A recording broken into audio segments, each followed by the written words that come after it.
যেরকম একজন বাউল আবুল সরকার, ধরে কোন কি সরকার, আল্লাহর বলে আগামাতা নেই। মানে এর সাথে খারাপ ভাষা কইছে, আমি একটু ভদ্র করেই কইলাম।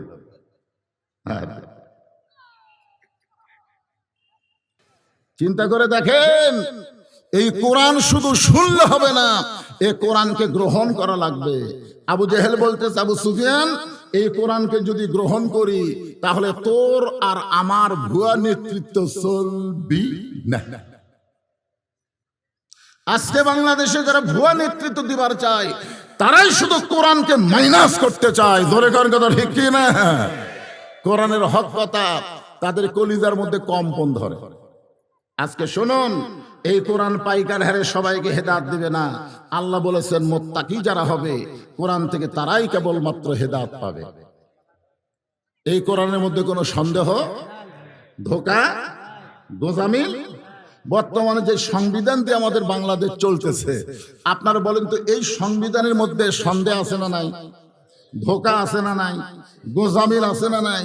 তাহলে ৯৭% মুসলমানের বাংলাদেশে মানুষের তৈরি সংবিধান অনুযায়ী চলবেন, আর আল্লাহর সংবিধানের খালি ওয়াজ শুনবেন। আল্লাহর কোরআনের খালি ওয়াজ শুনবেন আর মানুষের তৈরি করা সংবিধান অনুযায়ী চলবেন, আর মুসলমান হয়ে মরবেন। এত সহজ না। আল্লাহ বলেছেন লা তামুতুন্না ইল্লা ওয়া আনতুম মুসলিমুন, মুসলমান না হয়ে তোমরা কেউ মৃত্যুবরণ করো না। আমি সেই কোরআন থেকে ছোট্ট একটা সূরা আপনাদের সামনে আলোচনা করব। সূরাটার নাম হলো আসর। জোরে বলেন, নাম কি? হ্যাঁ, আসর শব্দের অর্থ হলো সময়। বর্তমান সময়ে আপনাদের শান্তির খবর কি? ভালো। আসলে ভালো মন্দ তো বোঝা লাগবে, কি কন? ভালো মন্দ বোঝার দরকার আছে না? বর্তমান সময় এক ছোট বাচ্চা আমার কাছে নিয়ে আইছে, হুজুর একটু ফোঁফা দেন তো, খালি কান্দে। আমি দোয়া দরুদ যা আছে ফোঁফা দিলাম। ওর মা এসে বলতেছে, কি দোয়া করলেন হুজুর, কান্না তো আর বেড়ে গেল, একটু পানি পড়া দেন। আমি আয়াতুল কুরসি সূরা ফাতিহা পড়ে পানি পড়া দিলাম। নিয়ে গেল। কয়েকদিন পরে এসে বলতেছে, হুজুর দোয়া দরুদের আর দাম নাই, বর্তমান সময়ে দোয়া দরুদ আর চলবি না। এই সময়ে দোয়া দরুদের কাম হচ্ছে না। কিছুদিন পরে বললাম, মা তোমার সন্তানকে আগের মতোই কান্দে নাকি? বলে না হুজুর আর কান্দি না। তো কান্না বন্ধ হলো, কোন দোয়া? কয় দোয়া লাগবে কেন? যখনই কান্দে তখন আর বাপ মোবাইল চালু করে দেয়, আর কান্দে না।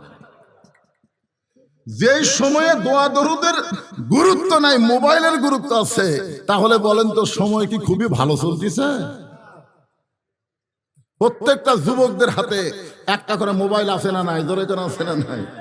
বর্তমান যেই পরিবেশ চলতেছে, এই পরিবেশের যুবকেরা চিন্তা করে কেউ না দেখলেই হলো, কেউ না দেখলেই হলো। দরজা জানলা বন্ধ করে বাপ মা ঘুমাইছে, ও তখন কম্বলের মধ্যে মোবাইল নিয়ে অশ্লীল ভিডিও দেখতেছে। ও মনে করতেছে কেউ তো আর দেখতেছে না। আপনারা বলেন তো, যেই সময়ে ইমানদারেরা মনে করে কেউ দেখে না, এই সময় কোনোদিন ভালো সময় হতে পারে না। বিশ্বাস করতে হবে, কেউ না দেখলো আল্লাহ দেখতেছে, দুই কান্দের ফেরেশতা লিখতেছে। জোরে কোন কথা ঠিক কি না? আপনারা বলেন তো, আল্লাহ কি ঘুমায় নাকি? বর্তমান সময় মনে ঘুমায়? আরে বাবা নাউজুবিল্লাহ পরে কোনে, আগে নাউজুবিল্লাহ। কেবল ওয়াজ শুরু করছি, অনেকদিন পর শান্তিরে আইছে। আপনারা বসেন বসেন, পিছনে যারা আছে বসার চেষ্টা করেন তো। এই মাহফিল কমিটির লোকেরা পিছনে বিছনা বিছায় দেন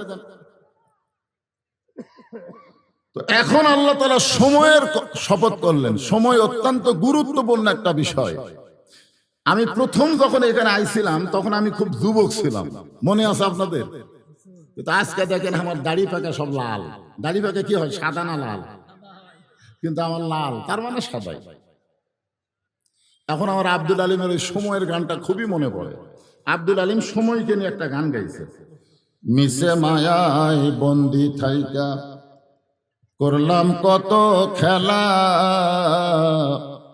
পশ্চিমে তাকায়া দেখো তোমার ডুইবা গেছে বেলা, এক পলকের নাই ভরসা, এক পলকের নাই ভরসা, মিশে সকল আশা, কখন বুঝি দারুণ ঝড়ে ভাঙবে তোমার বাসা। কয়েকদিন আগে একটা ভূমিকম্প হয়েছিল, খালি ঢাকাতে হচ্ছে না, সব জায়গাতে আছে, এখানে হয়েছে, সব জায়গাতে হয়েছে, কিন্তু ঢাকাতে একটু লড়ে দিছে। জোরে কারণ কি করে দিছে? যে লোকটা 5 তালা তুটে বলতেছিল আমার নামাইকে, আল্লাহ সামান্য একটা লড়ন দিছে, ওই এত ফোর্সে নামছে, কেউ নাম্বারও কওয়া লাগেনি। জোরে কোন কথা ঠিক কি না? যেরকম হাসিনা ক্ষমতার চেয়ার পায়ে বলছিল 41 সালে আমাকে নামাইকে, আল্লাহ 24 সালের 5 আগস্ট এমন একটা ভূমিকম্প দিল, খালি নামলো না, ভারতে পলায়া গেল। জোরে কোন কথা ঠিক কি না? আচ্ছা, হাসিনা যখন পলা ছিল, ওই ভিডিও আপনারা দেখছেন? দেখলেও মনে করেননি, আমি খুব গুরুত্ব দিয়ে দেখছি। শেখ রেহানা মাটির দিকে তাকা তাকা হাঁটতেছে, আর হাসিনা খালি চারিদিকে ভাবে তাকাচ্ছে। ওই সময় হাসিনা একটা মনে মনে গান গেছিল, কত জনকে কত কি দিলাম, যাবার কালে এক সামসারও দেখা না পাইলাম। বর্তমান সময়ে হাসিনার জন্য কেমন চলতেছে? কথা কয় না রে, কথা কর না কে? হাসিনা লকারের মধ্যে সোনা থেকে গেছিল 800 ভরির বেশি, এখন ইউনুস সেটা আবার বার করেছে। আজকে হাসিনা বলতেছে আমার লোকের হাত দেওয়া সাহসকে দিল। ওরে বাবারে, তোমার বলে কিছুই নাই, তুই বলে কিছুই করনি, এতগুলো সোনা থেকে গেছে। তার মানে এই জন্য সময় খুবই গুরুত্বপূর্ণ। এক সময় হাসিনার ছিল, এখন আর হাসিনার নাই, ইউনুস এসে বসলো, এখন আগামীতে আর একজন আসতেছে। জোরে কোন কথা বলেন ভাইজান? আল্লাহ তাআলা সময়ের শপথ করে বললেন, ইন্নাল ইনসানা লাফি খুসর। ইন্না মানে নিশ্চয়, ইনসান মানে মানুষ, লাফি মানে ভিতরে, খুসরুন মানে ক্ষতি। একত্র অর্থ হলো নিশ্চয় মানুষগুলো ক্ষতির ভিতরে। আপনাদের কাছে আমার প্রশ্ন হলো, আল্লাহর যত সৃষ্টি আছে, সমস্ত সৃষ্টির ভিতরে শ্রেষ্ঠ মহব্বতের সৃষ্টির নাম কি? যারা বলতেছেন না তারা মনে হয় জানেন না। তাহলে আমার সঙ্গে সবাই বলবেন, আদর করে মানুষ আল্লাহ বানায়া কেমনে দিবেন ক্ষতির মধ্যে ফেলিয়া। সর্বপ্রথম আল্লাহ নিজের হাতে যে মানুষটাকে তৈরি করছেন তার নাম কি? আল্লাহ কিন্তু নিজের হাতে কিছুই করেনি। নিজের আল্লাহকে হাকিম হইয়া হুকুম করে। দরকার হাকিম হয়ে কি করে? হুকুম করে। আমরা ছোটবেলা একটা গান শুনছিলাম, গাবো? মাটির পুতুল বানায়া তুমি করিলা বেহুশ, তুমি যেমনি নাচাও তেমনি নাচে পুতুলের দাও দোষ। তুমি সর্প হইয়া দংশন করো, ওজা হইয়া ঝাড়ো, তুমি চোরকে বলো চুরি করো, আবার পুলিশ হইয়া ধরো। বুঝবার পারেন নাই? আল্লাহর সমস্ত সৃষ্টি আল্লাহ খালি হুকুম করেছেন, হয়ে গেছে। কিন্তু আদমকে আল্লাহ হুকুম দিয়া সৃষ্টি করে নাই, বরং নিজের কুদরতি হাত দিয়া সুন্দর করে তৈরি করছে। ধরে কার কথা ঠিক কিনা? যার কারণে আল্লাহ 4টা শপথ করলেন। কয়টা? এখানে সূরা আসরে আল্লাহ 1টা শপথ করছে, আর এই মানুষের কথা বলতে গিয়ে আল্লাহ 4টা শপথ করলেন। অতীন একটা হলো, অজাইতুন, অতুরি সিনিন, ওয়াহাজাল বালাদিল আমিন। এরপর আল্লাহ বললেন, লাকাদ খলাকনাল ইনসানা ফি আহসানি তাকবীর। সর্বোত্তম আকৃতি দিয়ে আল্লাহ মানুষকে সৃষ্টি করেছে। বলেন সুবহানাল্লাহ। আর সেই মানুষগুলো ক্ষতির ভিতরে, এ কথা কে বলতেছে? তাহলে সর্বোত্তম আকৃতি দিয়ে আল্লাহ মানুষকে তৈরি করে বললেন, উসজুদু লি আদামা, আদমকে সেজদা করো। আদমকে কি করো? কাক বলল? ফেরেশতাদের বলল আদমকে সেজদা করো। সব ফেরেশতা আদমরে সেজদা করছে, কিন্তু একজন করেনি। ওটা কিন্তু ফেরেশতা না, ওটা হলো ফেরেশতার মধ্যে বড় হচ্ছে। ওর নাম আগে ছিল আজাজিল, পরে হচ্ছে ইবলিস। আল্লাহ রাগ করে বললেন, কে রে ইবলিস, এই সবাই সেজদা করলো, আদমকে তুই করলি না কেন? ইবলিস বলতেছে, আমি হলাম আগুনের তৈরি, আদম হলো মাটির তৈরি। মানে একটু অহংকার করেছে। ইল্লা ইবলিসা আবা ওয়াস্তাকবার। আপনারা বলেন তো, ইবলিসের এই অহংকার আল্লাহর পছন্দ হলো? আল্লাহ কি বলল? বের হয়ে যা, আমার রহমতের মধ্যে, হেদায়েতের মধ্যে তোর আর কোনো জায়গা নাই, বের হয়ে যা।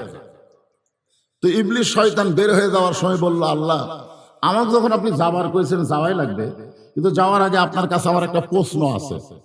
আল্লাহ বলে, কি প্রশ্ন? ইবলিস বলতেছে, আমার প্রশ্ন হলো, আল্লাহ বড় না আদম বড়?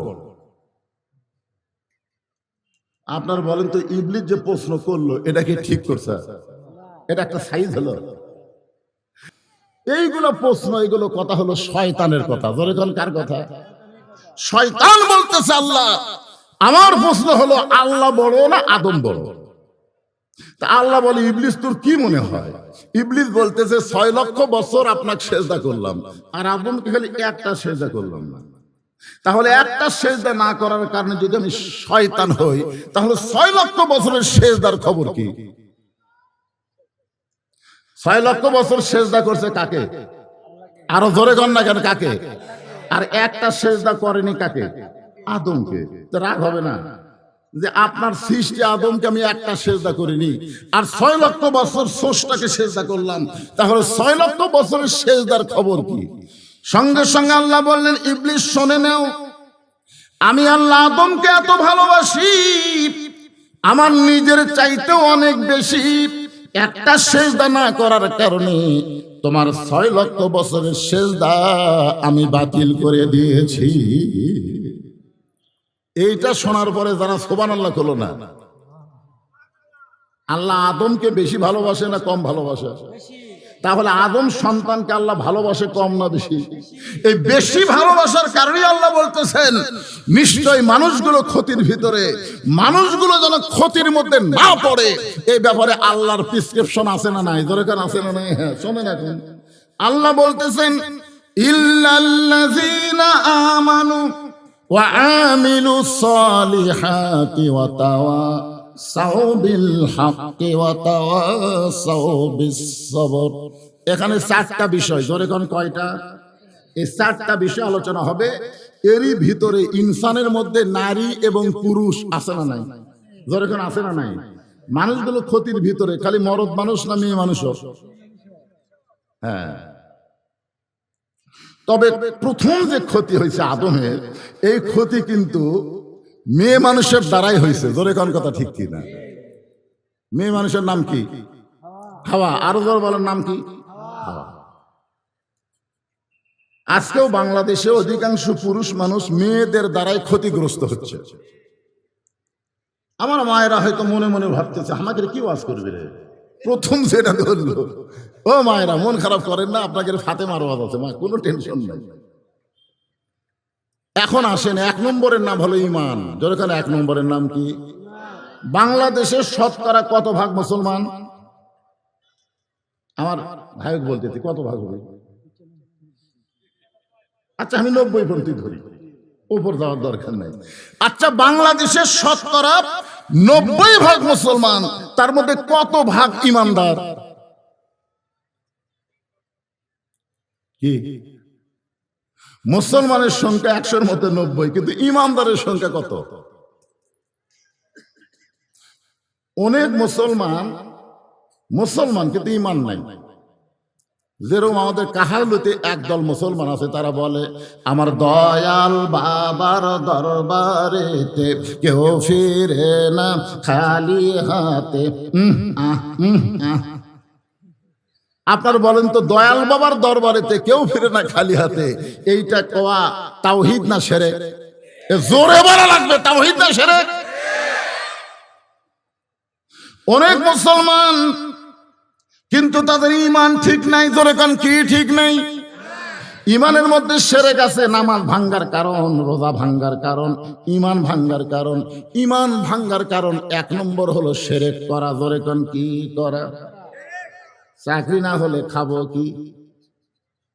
ব্যবসা না হলে চলবো কেমনে? আবাদ না হলে বাঁচবো না। আপনারা বলেন তো, খাওয়ানোর মালিককে, বাঁচানোর মালিককে, চলানোর মালিককে। কিন্তু অনেক সময় আমরা এইগুলা কথা বলে ফেলি, এইটাই হলো ঈমান ভঙ্গ হওয়ার কারণ। এজন্য আল্লাহ 1 নম্বরে ঈমানের কথা বললেন, ঈমান।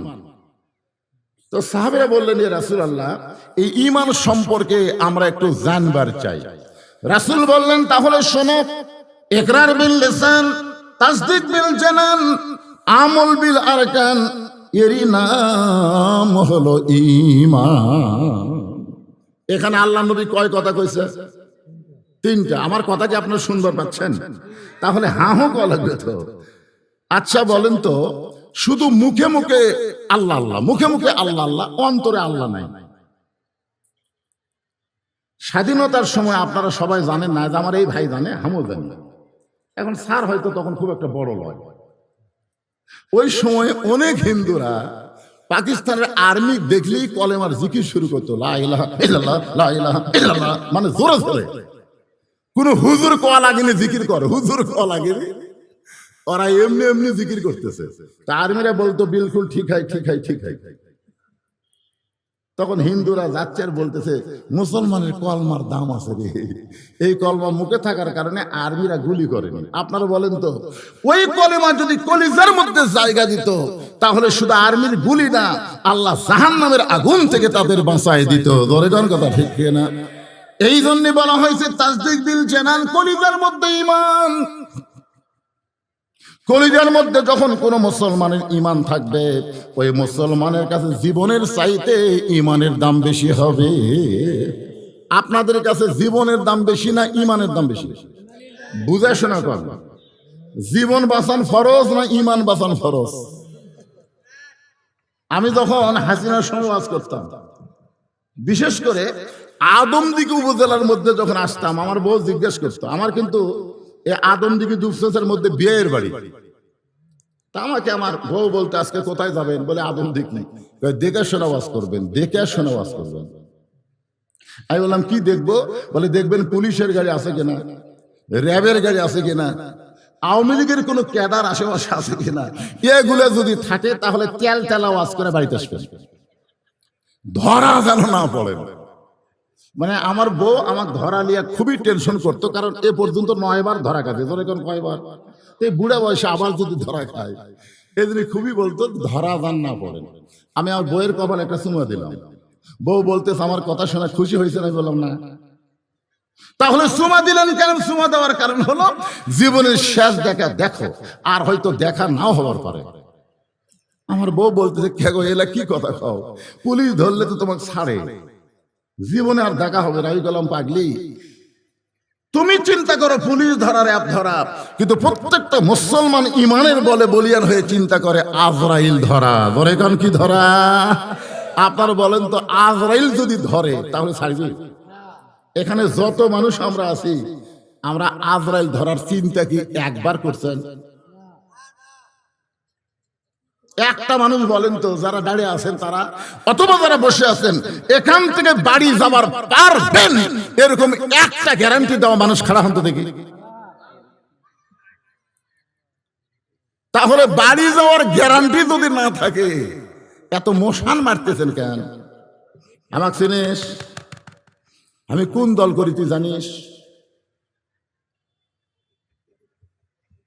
একমাত্র যারা আল্লাহর দল করে। ধরে কেন কার দল করে? কথা কয় না রে ভাই। মুসলমান মাত্র দল করা লাগবে কার? আরো জোরে শোনেন, মসজিদের মধ্যে গেলে সব দলের মুসলমান এক কাতার হয়, হয় কি হয় না? এ কথা কেন হয় কি হয় না? আওয়ামী লীগ 4 একজন কাতার থেকে সামনে গেছে, বিএনপি টান দিচ্ছে। কে রে, তুই লাইন ছিড়িস না? কে টান মারলো? ওদিকে আওয়ামী লীগ না তাকায়, নিচের দিকে তাকায়, বলে আমি খেয়াল করিনি ভাই। এখন দেখা যাচ্ছে 14 দল 20 দল ভাঙ্গা সবাই এক কাতার। ধরে কোন কয় কাতার? ফেরেশতারা বলতেছে, আল্লাহ তোমার মসজিদের বাইরে যখন থাকে তখন 14 দল 20 দল হয়, কিন্তু মসজিদের মধ্যে ঢুকলি সবাই এক কাতার করে। কারণ কি? আল্লাহ বলে, যখন তারা ভিতরে ঢুকবে তখন কোনো দলাদলি থাকবে না, সব মুসলমান এক হওয়া লাগবে। ধরে কোন কথা ঠিক কি না? বর্তমানে আপনারা কোন জায়গায় আছেন, বাইরে না ভিতরে? এ কথা কোন বাড়ে না ভিতরে? যতক্ষণ আপনারা কোরআনের মাহফিলে আছেন ততদিন আমাদের ততক্ষণ আমাদেরকে কয় দল হওয়া লাগবে? আরো জোরে, জোরসে বলুন না, দলাদলি করবেন। আপনি খেয়াল করে দেখেন, আপনার পাশে একজন জামাত বসে আছে, দেখেন দেখেন। আপনি বিএনপি, তার ধারতে একটা জাতীয় পার্টি বসে আছে, কি করবেন? কোনের ঘুতে পারবেন? তুই আমার ধারে রে কথা কি বলবেন? আপনি বলবেন ঘুতাঘুতি বাড়া হবে, ভিতরে কোনো ঘুতাঘুতি হবে না, সবাই এক জামাতে এক দলে আমরা বসবো। জোরে কোন ঠিক? তাহলে এই মুহূর্তে আমরা কয় দল? আরো জোরে, জোরসে বলুন। সেই দল আমরা কার দল? আরো জোরে, মাশাআল্লাহ। এখন সূরা আসরের তাফসীর করতে খুব সুবিধা হবে, তেড়ে বেঁকে করার সময় নেই। হ্যাঁ, এখন আসেন ইমান। ইমানের শেষ পর্যায়ে বলা হচ্ছে আমল বিল আরকান, ইমান অনুযায়ী আমল করা লাগবে। আপনারা বলেন তো, ইমান রক্ষা করার জন্য যত আমল আছে আল্লাহ, সমস্ত আমলের মধ্যে শ্রেষ্ঠ আমলের নাম কি? যে আমল না করলে ইমান থাকে না, আপনাদের বলা লাগবে সে আমলের নাম কি? আরো জোরে, জোরসে বলুন। এই নামাজ পড়া লাগবে না কায়েম করা লাগবে? হ্যাঁ, আমাদের বাংলাদেশে প্রত্যেক বক্তা ওয়াজ করে নামাজ পড়ো, অথচ এই কোটা কোরআন শরীফ খুঁজে দেখেন একটা জায়গায়ও নামাজ পড়ার কথা নাই। আচ্ছা, হাদিসের মধ্যেও নাই, কোরআনের মধ্যেও নাই।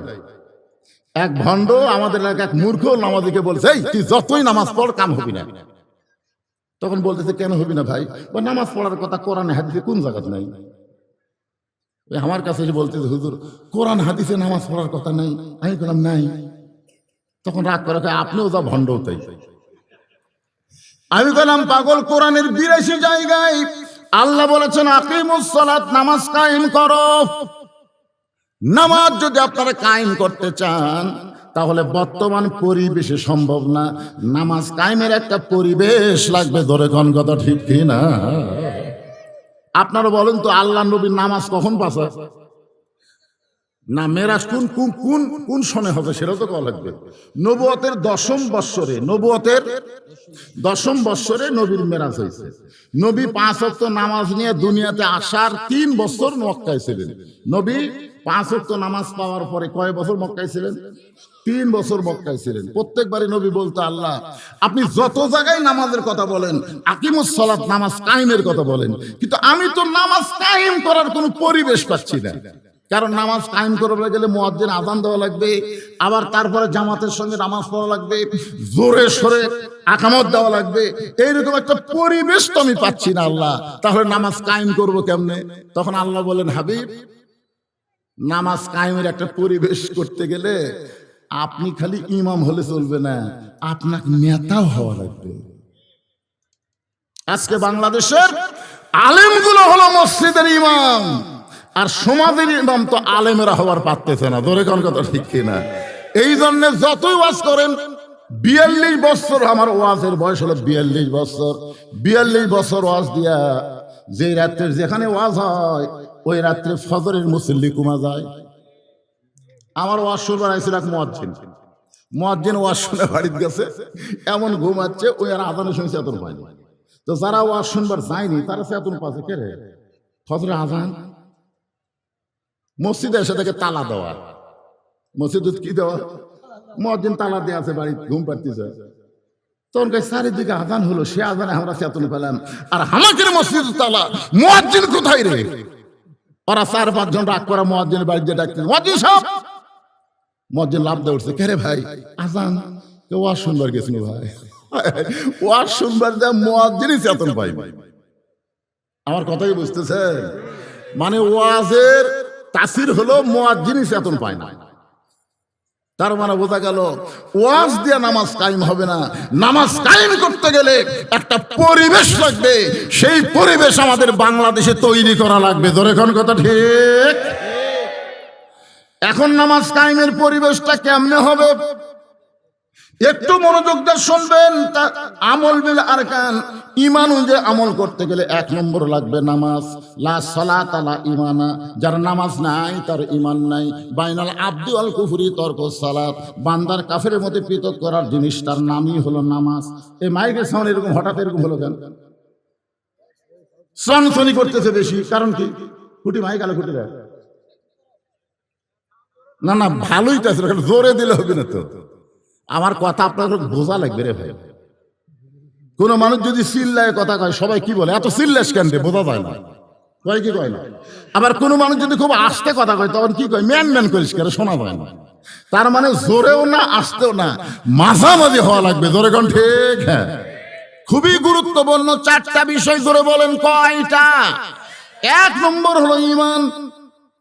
সেই ঈমানটা ব্যাখ্যা করতে গিয়ে 3য় পর্যায়ে হলো আমল বিল আরকান, ঈমান অনুযায়ী আমল করা লাগবে। আর সূরা আসরের 2 নম্বর বিষয় হলো আমিলুস সালিহাত, নেক আমল করা লাগবে। নেক আমল করে কোন কি আমল? তাহলে বর্তমান যেই পরিবেশ চলতেছে, এই পরিবেশে আমল করা যায়, নেক আমল করা খুব কঠিন। দেখবেন দাদা নামাজ পড়ে, লাতি নামাজ পড়ে না। আপনাদের গ্রামে আছে না নাই? বাপ নামাজ পড়ে, বেটা নামাজ পড়ে না। নেক আমল করবার গেলে 7 বছর থেকে নামাজের তালিম দেওয়া লাগবে, আর 10 বছর থেকে জোর করে নামাজ ধরান লাগবে। শুধু চামড়া ঢিল হলে আল্লাহর সঙ্গে মিল দেওয়া যাবে না, সবসময় আল্লাহর সঙ্গে মিল দিয়ে ইবাদত করা লাগবে। ধরে কোন ঠিক কি না? আজকে আপনারা খেয়াল করে দেখেন তো, সারা জীবন ঘুষের চাকরি করছে, সারা জীবন চাকরি যখন রিটায়ার হচ্ছে, তখন আল্লাহর সাথে মিল দিয়ে কান দিচ্ছে আর বলতেছে, আল্লাহ আমি আর জীবনে ঘুষ খাবো না, আল্লাহ আমি আর জীবনে ঘুষ খাবো না। আর কান্দের ফেরেশতা কয়, আল্লাহ যতদিন ঘুষের চাকরি আছিল ততদিন তো এরকম কান দিন, আজকে চাকরি নাই ই আর ঘুষ খাবি না, ঘুষ পাবি কোথায়? সারা জীবন নামাজ পড়েনি, বুড়া বয়সে চেয়ার নিয়ে মসজিদে গেছে। এরকম কিছু নতুন নামাজে আছে না নাই? ধরে কোন আছে না? সারা জীবনই নামাজ পড়েনি, বুড়া বয়সে চেয়ার নিয়ে মসজিদে গেছে। এখন আপনারা বলেন তো, বাড়ির নামাজ পড়লে কয় গুণ, আর মসজিদে নামাজ পড়লে কয় গুণ? মসজিদে নামাজ পড়লে না, মসজিদে জামাত পড়লে। আমরা অনেক সময় ভুল করি, মসজিদে শুধু নামাজ পড়লে 27 গুণ পাবেন না, মসজিদে জামাতের সঙ্গে নামাজ পড়লে 27 গুণ। ধরে কোন কাছের কি সঙ্গে? জামাতের সঙ্গে। এখন আপনারা জামাত করবার গেলে জামাতের 1 নম্বর শর্ত হলো কাতার সোজা করা লাগবে। কাতার কি করা লাগবে? কাতার সোজা করবার গেলে নিয়ম হলো পায়ের গোড়ালির সঙ্গে গোড়ালি মিল করা লাগবে। আপনারা বলেন তো, যেই লোকটা চেয়ারে গিয়ে বসে গেছে, আর পায়ের গোড়ালি কোন জায়গা? তাহলে আপনার যদি 27 গুণ সওয়াব চান, তাহলে ওই চেয়ার পাটিক তো আপনাদের কাতারে রাখা যাবে না, 2 নম্বর কাতারে বাড়ি করে দেওয়া লাগবে। ধরে কোন কথা ঠিক কি না? এখন 2 নম্বর কাতারওয়ালা বলবে, তোর কারণে আমাকে 27 গুণ হবে না, তুই 3 নম্বর যা। 3 নম্বর কাতার বলবে, ভাই তোর কারণে আমরা 27 গুণ ছাড়বার পারবো না, তুই 4 নম্বর যা। ওই যাতে যাতে বারান্দার যাবে, মসজিদের মধ্যে কোনো চেয়ারের জায়গা হবে না। ধরে কোন কথা কন না, কি 27 গুণের সওয়াবের দরকার আছে না নাই?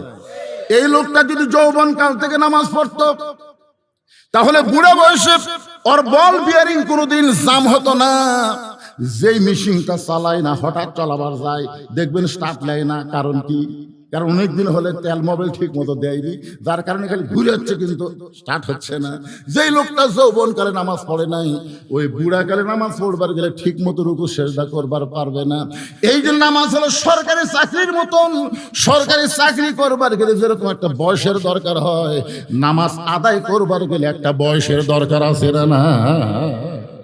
আপনার ছেলে তো 22 বছরের, ভাই নামাজ পড়ে, বয়স হয়নি হুজুর, বয়স হয়নি। ছেলের বয়স 22, তারপরের বয়স হয়নি। দেন ছেড়ে থন, মেলার মধ্যে ঘুরতেছে, রাস্তায় ঘুরতেছে। আপনি বাবা হয়ে নামাজ পড়বেন, আপনার ছেলে নামাজ পড়বে না। আল্লাহ কোরআনে বলেছেন, কু আনফুসাকুম ওয়া আহলিকুম নার, জাহান্নামের আগুন থেকে যদি বাঁচতে চাও, তুমি একলা বাঁচলে হবে না, তোমার আহাল পরিবার নিয়ে বাঁচা লাগবে। হুকুম কার? জোরে বলেন। এখন আহাল পরিবার নিয়ে যদি আমরা জাহান্নামের আগুন থেকে বাঁচতে চাই, তাহলে বর্তমান যেই পরিবেশ বাংলাদেশে চলতেছে, এই পরিবেশে সম্ভব না। ওয়া আমিলুস সালিহা, আমরা নেক আমল করতে চাই কি চাই না? জোরে কোন কথা বলেন, চাই কি চাই না?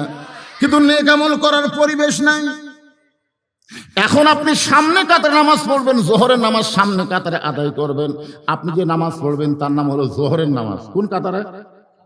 বাড়ি থেকে মসজিদ হলে 100 গজ দূরে, আপনি ওযু করে মসজিদ দিকে যাচ্ছেন, সুবহানাল্লাহ আলহামদুলিল্লাহ তাসবিহ জপতেছেন, কিন্তু হঠাৎ রাস্তার মধ্যে 100 গজের মধ্যে দুইটা বেপরদা নারী আপনার 2 চোখত পড়ে গেল, আপনি ফালাবার চাননি, পড়ে গেছে। মোটর সাইকেল চালাইতে চালাইতে কি চোখের মধ্যে পোকা ফালাবার চায়, কিন্তু হঠাৎ পড়ে যায় না, তো পোকা পড়ছে, ভাই তুলে দে তোরা, তখন একজন কাপড় দিয়ে আপনার পোকা তুলে দেয়। কিন্তু দুইটা বেপরদা নারী যদি আপনার 2 চোখত পড়ে, আপনি যদি কাউকে বলেন ভাই রে অমুকের বউ আমার চোখত পড়ছে রে, তুলে দে তোরা, পারবি? ওই চোখ খুঁজে দেখবি কি রে, আমি তো দেখে পাই না কোন জায়গা, আমি তো দেখতেছি রে। তার মানে এটি পড়াও সারা, এটি আবার লোড হওয়াও সারা। এখন আপনি সামনে কাতারে গিয়ে নিয়ত করছেন ইলা জিহাতিল কাবাতি শরীফাতে আল্লাহু আকবার, মুখ আছে কাবার দিকে, চোখ আছে সিজদার দিকে, আর মন খালি বলতেছে রাস্তা কি দেখলাম রে। আপনার কোন তো নামাজ হবে? তাহলে সুন্দরভাবে নামাজ পড়তে গেলে শুধু পিচ ঢালা রাস্তা হলে হবে না, ওই রাস্তা বেপরদা নারী মুক্ত হওয়া লাগবে। জোরে কোন কথা ঠিক কিনা? এখন বেপরদা নারী মুক্ত রাস্তা যদি আমরা পাবার চাই, তাহলে বক্তার ওয়াজ দেওয়া হবে না, আল্লাহর কোরআনের সমাজ লাগবে। জোরে কোন ঠিক কিনা? এই কারণে আল্লাহ বললেন অকরনা ফি বুয়ুতিকুন্না ওয়ালা তাবাররাজনা তাবাররুজাল জাহিলিয়াতিল উলা। আল্লাহু আকবার। এখন কি করবেন ভাইজান? এখন কি করবেন? কোরআনের খালি ওয়াজ শুনবেন? খালি শুনলে হবে? তাহলে কোরআনকে আমাদের বাংলাদেশে চালু করার জন্য আমাদেরও একটা কাজ করার দরকার আছে না নাই? হ্যাঁ, আমি বলতেছি খুব সহজ কাজ। আমরা যারা এখানে বসে আছি, আপনারা যারা আমার সামনে বসে আছেন, কাজটা খুব কঠিন না, খুব কঠিন কিন্তু না। এই কোরআনের প্রথম থেকে আপনি নিয়ত সহি করে কোরআন তেলাওয়াত শুরু করবেন। আল্লাহ বললেন জালিকাল কিতাবু লা রাইবা ফি হুদাল লিল মুত্তাকিন। এইটুকু শুধু আপনাদের সামনে আলোচনা হবে, আর আলোচনা হবে সূরা আসর। সূরা আসরের 2 নম্বর বিষয় চলতেছে। পুরুষের জন্য 1 নম্বর নেক আমলের নাম হলো নামাজ। খুব খেয়াল করবেন, পুরুষের জন্য 1 নম্বর নেক আমলের নাম কি? আর নারীদের জন্য 1 নম্বর নেক আমল কিন্তু নামাজ না, নারীদের জন্য 1 নম্বর নেক আমলের নাম হলো পর্দা। আমার মায়েদের জন্য বলতেছি, মা, পর্দা যদি আপনাদের না থাকে, আপনি যতই নামাজ পড়েন, রোজা করেন, যত ইবাদত করেন, একটা ইবাদত আল্লাহর দরবারে কবুল হবে না। নারীদের ইবাদত কবুল করতে গেলে 1 নম্বর যে নেক আমল করা লাগবে, তার নাম কি? জোরে সরে কর না কেন? কারণ আমাদের বউগুলা যদি ভালো হয়, আমাদের জীবন শান্তি হবে। মানে আজকে যখন আমরা বাইরে ঘুরি, এটা কার বউ রে, মানে পরের বউ দেখে এটা কার বউ রে, সেই সুন্দর রে, এটা কার মেয়ে রে, বাহির গুলা দেখে এতই ভালো লাগে, কিন্তু ঘরের মধ্যে যায় দেখি পেট নিয়ে বসে আছে, মানে এমন ভাবে বসে আছে, চুলও ঠিক মতো নাই, কাপড়ও ঠিক মতো নাই, এটি হলুদ ভরে আছে, এটি কালি ভরে আছে। তখন আপনি কি করেন? বেড়াই ভালো রে, বেড়াই ভালো রে। আমার মা বোনদের জন্য বলতেছি, আপনি যদি ঘরটাকে সুন্দর করেন, আপনি যদি সুন্দর হয়ে থাকেন, বাড়ির মধ্যে আপনি স্বামীর মনোরঞ্জন করবেন, বাইরে যখন বের হবেন আল্লাহর আইন পর্দা যদি মেনে চলেন, আপনার চেহারার উপরে আল্লাহ সৌন্দর্য লেপন করে দিবে। জোরে কোন কথা ঠিক কিনা? একটু মনোযোগ দিয়ে শোনেন। এশার নামাজের পরে হযরত আলী ঘরের মধ্যে ঢুকছে। এশার নামাজের পরে হযরত আলী ঘরের মধ্যে ঢুকছে। আমি কিন্তু পর্দার ওয়াজ করতেছি। ঘরের মধ্যে ঢুইকা দেখে ঘর সুন্দর করে সাজানো, হাসান হোসেনকে সুন্দর করে সাজাই দিছে, ফাতেমা সুন্দরী সাইদা গুইজা ঘরের মধ্যে বসে আছে। আপনার বলেন তো, এশার নামাজ পড়ে এসে স্বামী যদি এইরকম দৃশ্য দেখতে পায়, স্বামীর মনে একটা আলাদা আনন্দ হয় কি হয় না? ঘরও সুন্দর, সন্তান দুইটাকে সুন্দর করে সাজায় দিয়েছে, নিজেও সুন্দরী সাইদা গুইজা বসে আছে। হযরত আলী ঘরের মধ্যে ঢুকে আল্লাহর শুকর আদায় করলেন। এমন সময় ফাতেমা দুইটা সন্তানকে বুকের মধ্যে নিয়ে কানে কানে ফিস ফিস করে বলতেছে, বাবু, তোমরা 2 ভাই একটু অন্য ঘরে যাও, তোমার বাবার সঙ্গে আমার গোপন কিছু গল্প আছে। হাসান হোসেনকে বুকের মধ্যে নিয়ে ফাতেমা কানে ফিস ফিস করে বলতেছে, তোমরা 2 ভাই একটু অন্য ঘরে যাও, তোমার বাবার সঙ্গে আমার গোপন কিছু গল্প আছে। হাসান হোসেন মুস্কি মুস্কি হাসতেছে।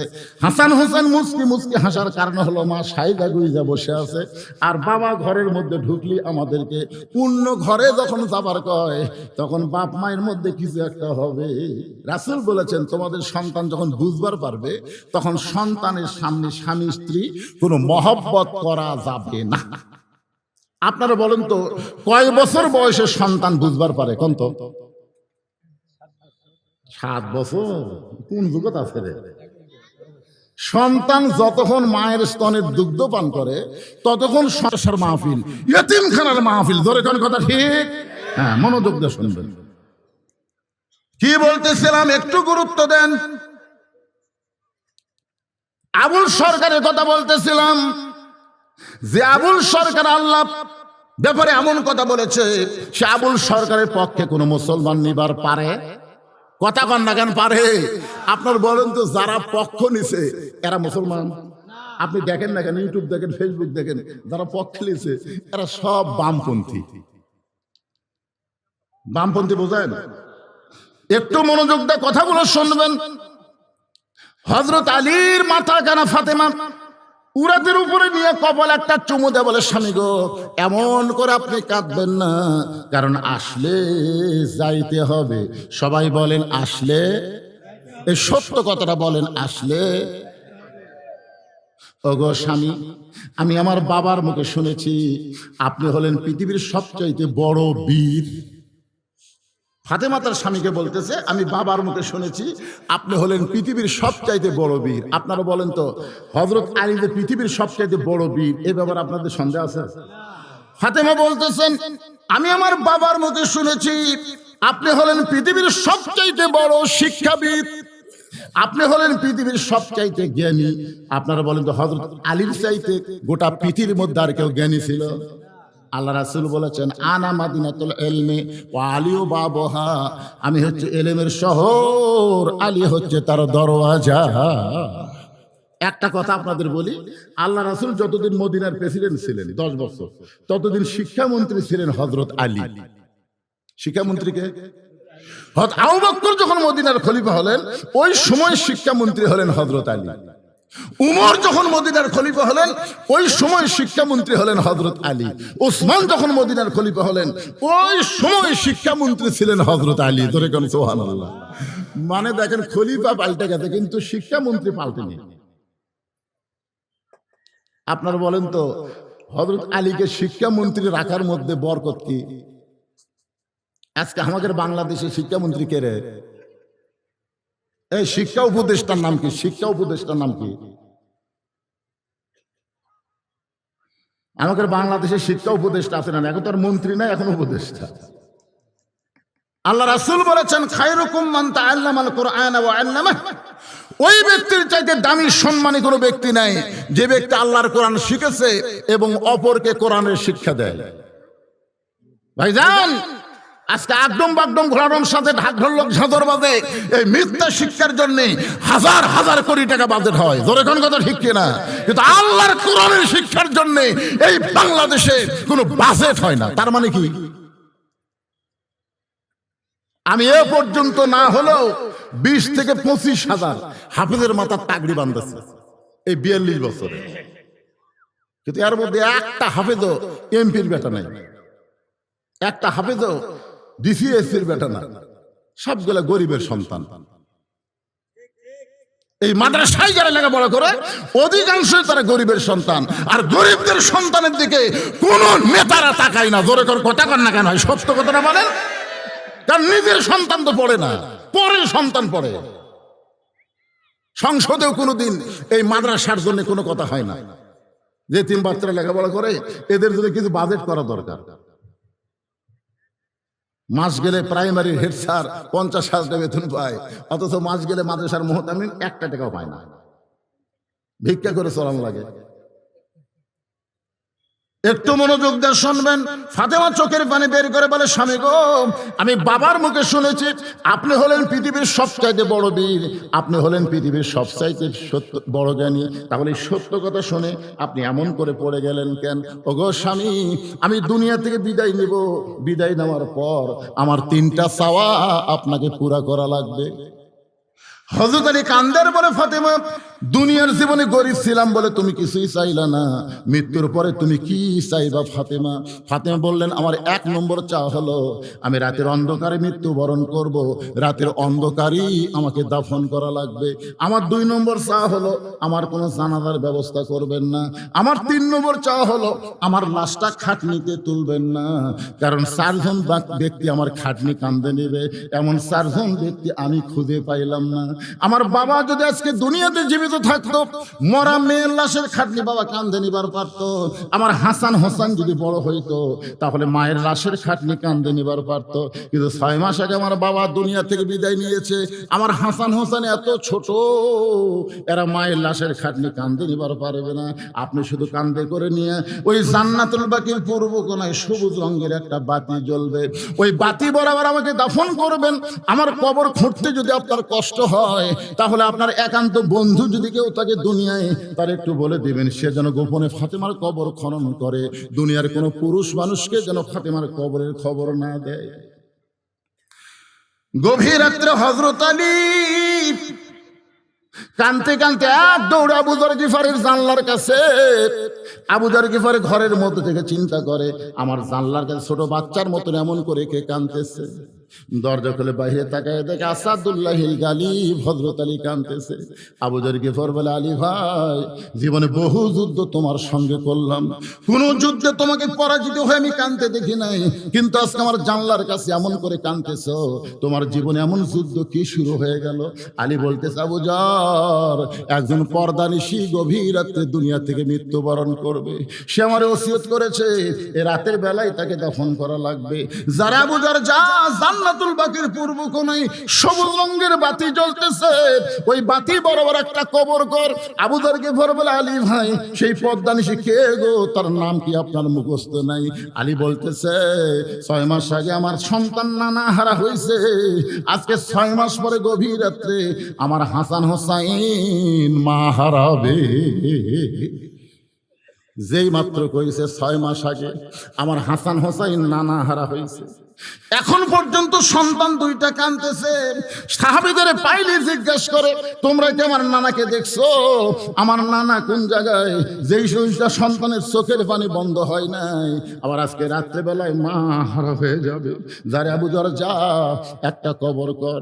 আবু যর গিফারি কোদাল নিয়ে জান্নাতুল বাকির পূর্ব কোণায় গিয়ে দেখে সবুজ রঙের একটা বাতি জ্বলতেছে, যেই বাতির কোনো তার নাই, যেই বাতির কোনো সুইচ নাই, বিনা তারে বিনা সুইচ আমার আল্লাহ তাআলা অটোমেটিক জ্বলায়া দিছে। জোরে সরে বলেন সুবহানাল্লাহ। আপনি কি মনে করতেছেন কারেন্ট গেলে আপনি বলেন কারেন্ট গেল কেন? অন্ধকারে কেমনে থাকবো? এখনই যদি মাহফিলের বাতি চলে যায় সবাই হো করে উঠবেন, তাহলে 50,000 বছর অন্ধকার কবরে থাকা লাগবে, যেই কবরে কোনো বাতি নাই, যেই কবরে কোনো দরজা নাই, জানলা নাই। যারা ঈমান আমলের নূর নিয়ে কবরের মধ্যে যাবেন, তাদের কবর আল্লাহ অন্ধকার করে দিবে না, তাদের কবরকে আল্লাহ জান্নাতের বাগান বানায় দিবে। ধরে ধরে কথা ঠিক না?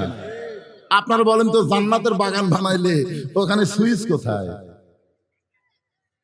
আবু যর গিফারি লক্ষ্য করে দেখে, যেই তারের মধ্যে যেই বাতির কোনো তার নাই, যেই বাতির কোনো সুইচ নাই, বিনা তারে বিনা সুইচ আমার আল্লাহ তাআলা অটোমেটিক জ্বলায় দিছে। আবু যর গিফারি লক্ষ্য করে দেখে, ওই বাতির আলোটা গোলাকার হয়ে পড়ে নাই, 4 কোণা হয়ে পড়েছে। ওই 4 কোণার ভিতরে কোদাল দিয়ে কবর খনন শুরু করে দিল। একসময় আবু যর আবেগে, অনেক সময় মানুষের বিবেক থাকে না, আবেগে বলতেছে, কবর তুই কি বলতে পারিস এই গভীর রাত্রে কেন কবর খুঁড়তেছি? তোর মধ্যে এমন একজন মহিয়সী নারীকে দাফন করা হবে, আল্লাহর নবীর মেয়ে হওয়ার পরেও নবী তাকে মায়ের মতন সম্মান করেছে। আপনারা বলেন তো, ফাতেমা নবীর কে হয়? হাদিস শরীফ আছে, একদিন আল্লাহ রাসূল সাহাবীদের সামনে বললেন, রে সাহাবীরা, তোমরা জানো জয়নাব আমার মেয়ে, কুলসুম আমার মেয়ে, রোকে আমার মেয়ে। এই কথা বলি নবী চুপ হয়ে যায়। আবার রাসূল বললেন, সাহাবীরা, তোমরা কি জানো জয়নাব আমার মেয়ে, রোকে আমার মেয়ে, কুলসুম আমার মেয়ে? 3 বারে রাসূল বলতেছে, তোমরা কি জানো জয়নাব আমার মেয়ে, রোকে আমার মেয়ে, কুলসুম আমার মেয়ে? তখন হাসান হোসেন নবীর কাছে বসে আছে, এরা 2 ভাই বলতেছে, এই 3বার নবী মেয়ের কথা বললো, কিন্তু আমাকের মা গরিব বলে নবী আমাকের মায়ের কথা কয় না, আমরা থাকবো না। এই কথা বলে হাসান হোসেন যখন যাবার চাই, নবী দুইজনকে এক টানে বুকের মধ্যে নিয়ে বলে, ভাইজান তোদের মা ফাতেমা আমার মেয়ে না রে, তোদের মা ফাতেমা হলো আমারও মা। সুবহানাল্লাহ। সঙ্গে সঙ্গে সাহাবীরা বলতেছে, ইয়া রাসূলুল্লাহ, আমরা সবাই জানি ফাতেমাও আপনার মেয়ে, কিন্তু আপনি নিজে কেন মা বলতে পারেন? রাসূল বললেন, তাহলে শোনো, ওই তাইফের ময়দান থেকে রক্তমাখা শরীর নিয়ে আমি যখন আবার মক্কায় ফিরে আসলাম, ওই সময় আমার দরদের বিবি খাদিজা দুনিয়াতে ছিল না, কিন্তু খাদিজার পেট থেকে আল্লাহ 4টা মেয়ে আমাকে দিয়েছিল। ওই 4টা মেয়ে তখন দুনিয়াতে ছিল। কয় মেয়ে? নবী বলতেছে, আমি যখন ঘরের মধ্যে ঢুকলাম, একসঙ্গে 3 মেয়ে ঘরের মধ্যে আসলো। রোকেয়া, কুলসুম আর জয়নব বলতেছে, বাবা আপনি তাইফে কেন? ডিগ্রি আমার মায়েদের জন্য অত্যন্ত গুরুত্বপূর্ণ কথা। আল্লাহর পক্ষ থেকে বলা হচ্ছে, আলী রে, আমি আমার ফাতেমাকে জহুরা ডিগ্রি দিয়ে তার কবরটাকে কিয়ামত পর্যন্ত আমি পর্দা করেছি। হযরত আলী ফজরের নামাজ পড়তে গেলেন, রাত্রে বিবিকে দাফন করে ফজরের নামাজ পড়তে গেলেন। মসজিদের মধ্যে যায় দেখে আবু যর নাই। আলীর মনের মধ্যে একটু রাগও আছে, তো কবর খুঁড়বার দিছি, আর তুই কবর খোঁড়া বাদ দিয়ে কোথায় গেছিস? ফজরের সময় আবু যর নাই, জোহরের সময় নাই, আসরের সময় নাই, 1 দিন নাই, 2 দিন নাই, 1 সপ্তাহ নাই, 1 মাস নাই। সমস্ত সাহাবীরা বলা বলি করলো, নবীর জলিল কদর সাহাবী আবু যর গেল কোথায়? আলী কিন্তু জানে, কিন্তু কাউকে বলতেছে যে আমার বইয়ের কবর খুঁড়বার দিয়ে হেরে গেছে। 1 বছর যায়, 2 বছর যায়, সবাই চিন্তা করে আবু যর গিফারি গেল কোথায়? কয়েক বছর পরে মদিনায় আবু যর গিফারি, কয়েক বছর পর মদিনার বাচ্চারা পাগলের মতন দেখে, কেউ ঢেল মারে, কেউ তিরস্কার করে, পাগল পাগল। সবাই যখন পাগল পাগল বলে আবু যর গিফারিকে তিরস্কার করে, ঢেল মারে, এমন সময় হযরত আলী চিন্তা করে, এই পাগল কে রে? এক দৌড়ে সামনে গিয়ে তাকায় দেখে, ইয়ানজুরু বিনুরিল্লাহ, এই পাগল কেউ না, এই পাগল হলো আবু যর গিফারি। হযরত আবু যর গিফারির হাতটা ধরে বলে, ভাইজান আমার ফাতেমার কবর খুঁড়তে গিয়ে কোথায় হারায় গেলি?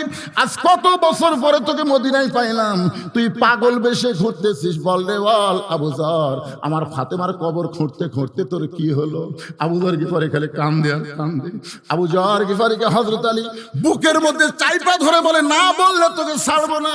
একসঙ্গে আবু যর গিফারি কাঁদতে কাঁদতে কাঁদতে কাঁদতে যখন পড়ে যায়, হযরত আলী উরাটটা বালিশ বানিয়ে দিয়ে কপালে চুমো দিয়ে বলে, আবু যর বল ভাই বল, তুই কি জন্য পাগল হয়ে গেলি, সংসার ত্যাগ করলে বল।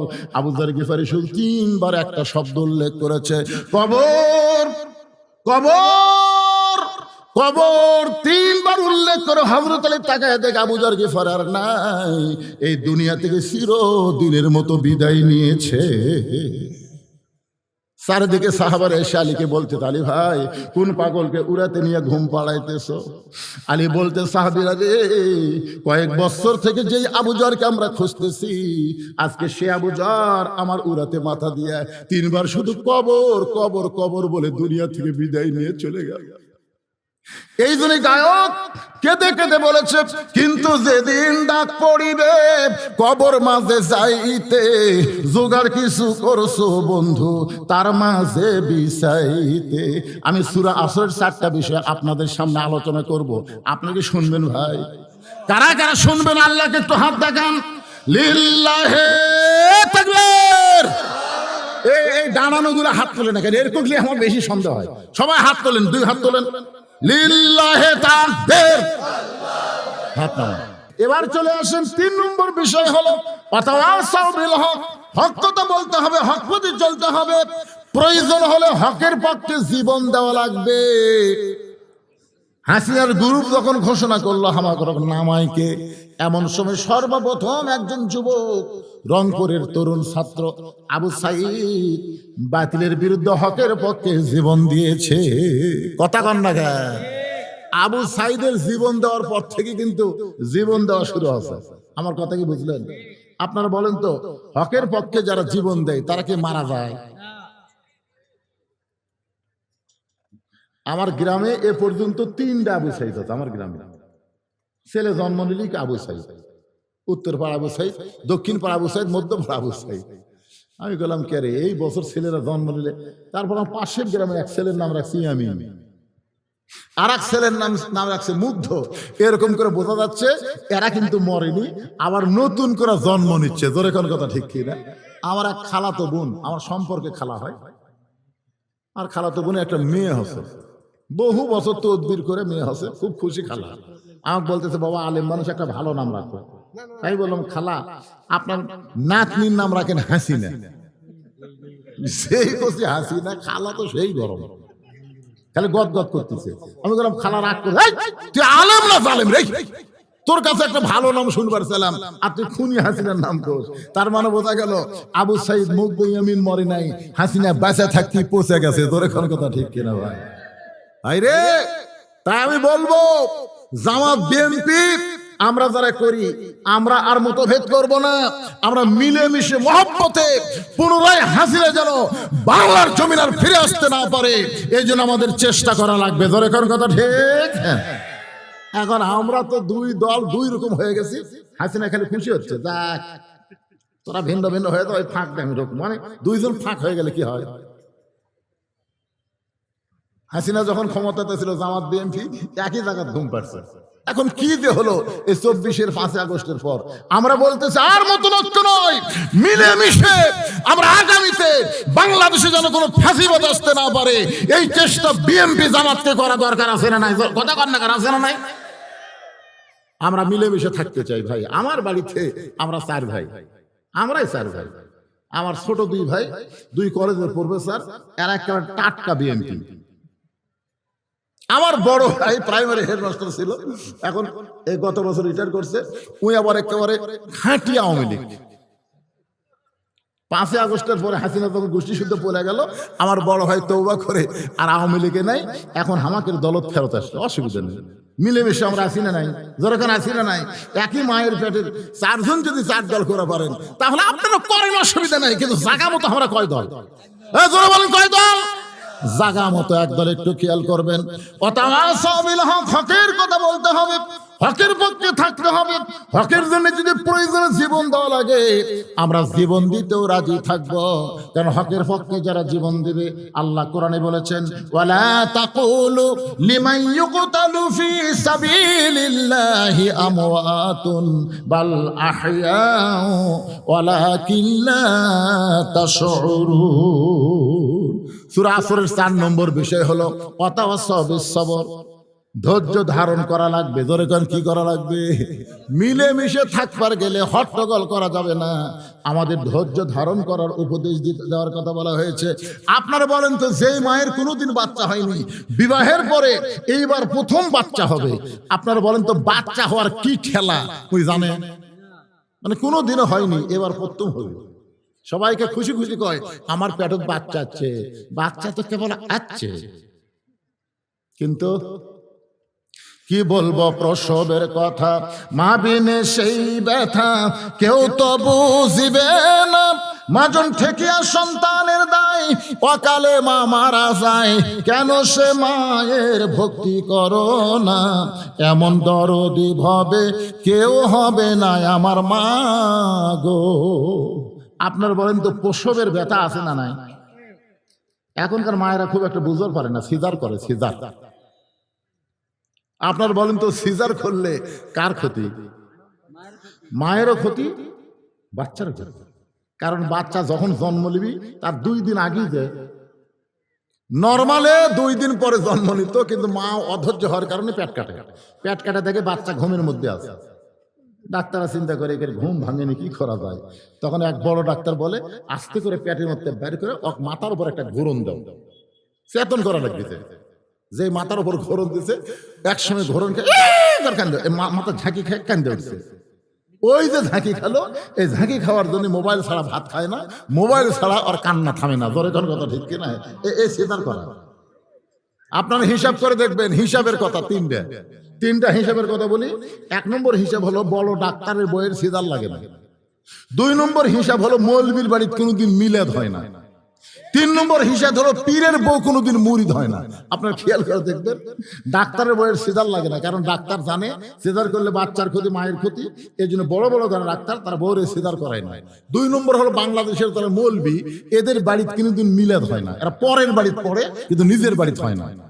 তিন নম্বর হলো পীরের বউ কোনোদিন মুরিদ হয় না, কারণ পীরের বউ জানে আমার পীর সাহেব মাঝে মধ্যে মুরিদের বউয়ের দিকে চোখ মারে, লুচ্চার হাতে কে মুরিদ হবে। তাহলে কয়টা করলাম, একটু মনোযোগ দিবেন। কিন্তু এখন মায়ের প্রসব ব্যথা যখন শুরু হয়েছে, কোনোদিন পাই নাই, এমন সময় মা চিল্লায় বলতেছে মরে যাব, বিষ খাবো, গলার দড়ি দিব, এই জীবন আর আমি রাখবো না। এই কথা যখনই বলতেছে এমন সময় দাদি নানি দৌড়ে যায়।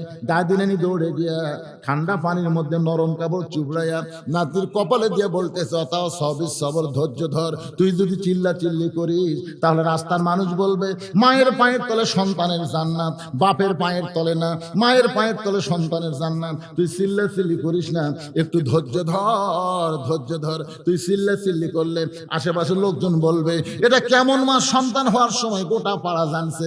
চিল্লা চিল্লি বন্ধ কর, দাঁতের উপর দাঁত দে, অতাও সবে সবর, ধৈর্য ধর। এমন কথা দাদি নানি যখন বলতেছে, এখন কি করবে? সন্তানের জান্নাত মায়ের পায়ের তলে খেয়াল করে দাঁতের উপর দাঁত দিয়ে যখন ধৈর্য ধরেছে, এমন সময় দাদি ধাত্রীকে বলতেছে মার টান। এখন ধাত্রী টান মারছে, এক সময় এত ব্যথা হয়েছে মা বেহুশ হয়ে গেছে। সন্তান দুনিয়াতে এসে ম্যা ম্যা বলে কাঁদতেছে। সন্তানকে গোসল করায়া ওই সন্তান যখন মায়ের বুকের উপরে দেয়, ওই সন্তানের পরশে মা হুঁশ ফিরে পায়। হুঁশ ফিরে পাওয়ার সঙ্গে সঙ্গে ওই সন্তানকে হাত দিয়ে মুখের কাছে নিয়ে চুমা খায়, আদর করে। দাদি রানী তিরস্কার করে বলে এক লাথি মার, এক ফেলা দে, এর জন্যই গলার দড়ি দিবার চাইলি, এর জন্য বিষ খাবার চাইলি, তুই তাকে কেন আদর করতেছিস? মা বলে দাদি গো, কষ্টের পরে এমন শান্তি, এমন শান্তি আমি কখনো বুঝতে পারি নাই। আমার সন্তানকে চুমা দেওয়ার সঙ্গে সঙ্গে আমার প্রসবের সব ব্যথা আল্লাহ দূর করেছে। আমরা 15.5 বছর হাসিনার সময় প্রসব ব্যথার মতন কষ্ট পেয়েছি। জোরে কোন কথা ঠিক কি না? ওয়াজ করেছি টাঙ্গাইলে, সিরাজগঞ্জ রোডে আইছি। এমন সময় বউ মোবাইল করে বলতেছে আপনি এখন কোথায়? আমি বললাম রোডে, 2 কেজি চমচম লিছি। বউ বলতেছে যতই চমচম নেন আসেন না। আমি বললাম কেন?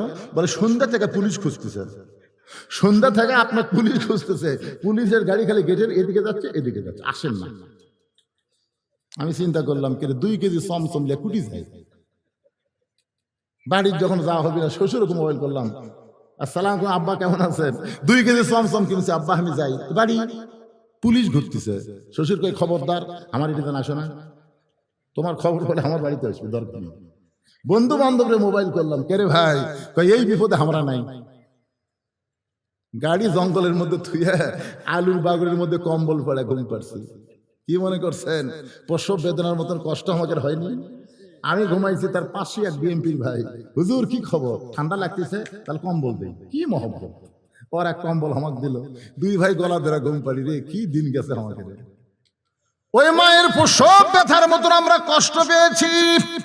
কিন্তু 24 সালের 5ই আগস্ট মা যেমন সন্তানকে কোলে পাইয়া সব ব্যথা ভুলে যায়, আমরা সব কষ্ট ভুলে গিয়া আগামীতে আমরা বাংলাদেশকে আল্লাহর কোরআনের বাংলাদেশ, শহীদ জিয়ার বাংলাদেশ গড়ে তুলতে চাই।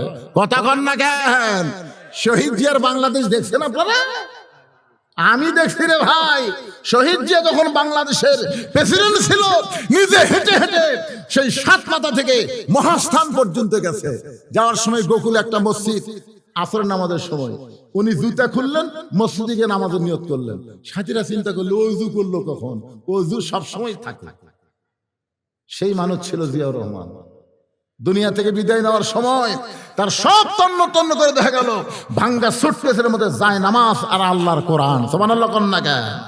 আমরা সেই বাংলাদেশ আবার চাই, যে কোরআনের ওয়াজ শুনবো, শুধু ওয়াজ শুনবো না, বাস্তব বাংলার জমিন আমরা আল্লাহর কোরআনকে দেখতে চাই।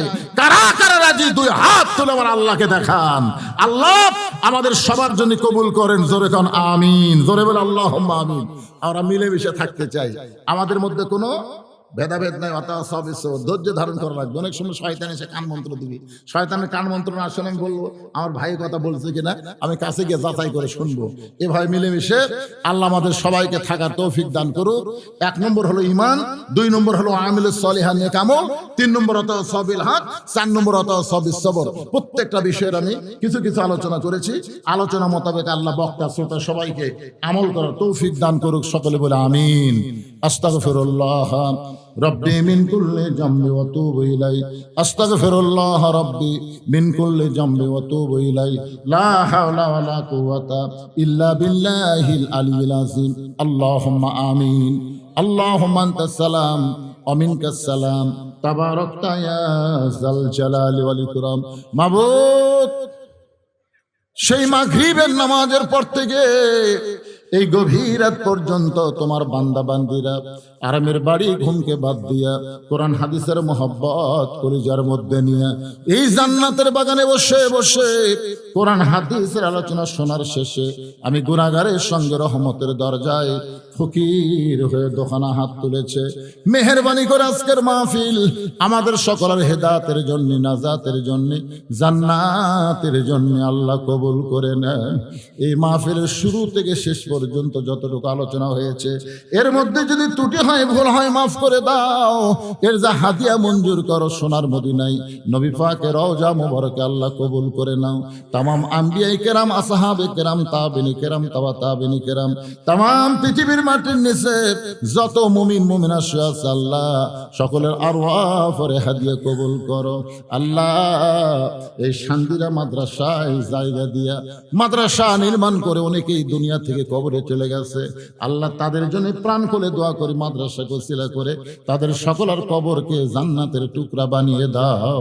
আয় আল্লাহ তাআলা, আমরা যারা হাত তুলেছি আমাদের জনম দুঃখনী মা যাদের অন্ধকার কবরে চলে গেছে, আল্লাহ মেহেরবানি করে মায়ের কবরকে জান্নাতের টুকরা কবুল করো।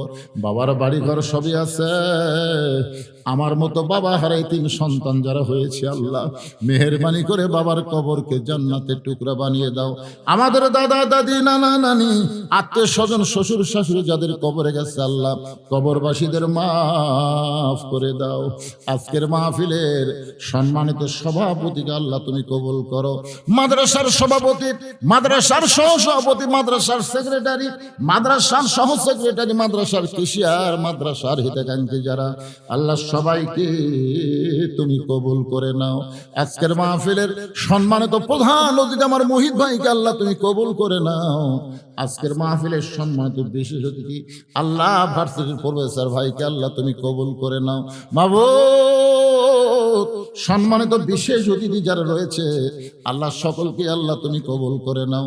আয় আল্লাহ তাআলা, আলেম ওলামা হাদিস সাহেব যারা হাত তুলে আমিন আমিন করে, মুরব্বী যুবক কচিকাঁচা, পর্দার অন্তরালের মা বোনেরা আল্লাহ সকলকে কবুল করে নাও।